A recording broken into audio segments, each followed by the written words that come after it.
My name is Elizabeth Buchan and I'm the author of the novel Separate Beds.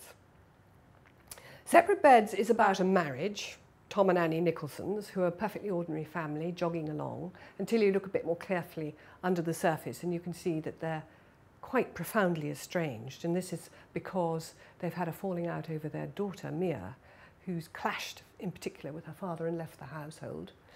And this marriage is existing in a state of rather cold limbo until recession strikes, and Tom comes home one evening and drops the bombshell of having lost his job. So what is going to happen? Because all of a sudden the pieces of the family has to reassemble, because the children come home because they too have found difficulties with the jobs. Various other things happen, like Tom's mum has to come home because they can no longer afford the care home fees, and suddenly the house is chaos and things are seething, and Annie and Tom have to face what has been going on and sort things out if they're to survive. And I think the book is about two things. It's about how a family can be a raft in a sea of troubles and a lifesaver.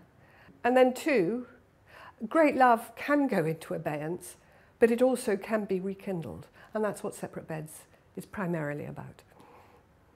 Well, the idea for Separate Beds came when the first bank went under, and I thought, things are going to get difficult.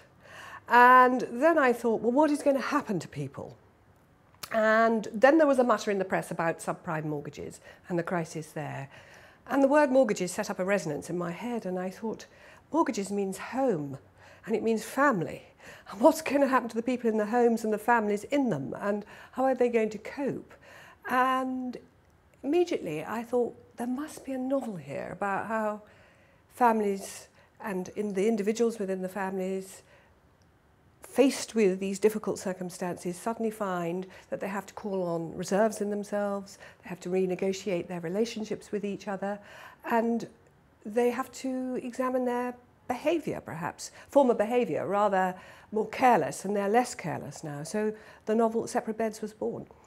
The separate beds in Separate Beds come about because of the rift and the departure of the child who clashes with them, but also because they've been growing apart anyway, because they'd been very, very taken up with their own jobs, which is what I think can happen in this very busy, frenetic society, and they've grown apart. So when a big rift happens, they just accept it as such and drift away into their separate beds.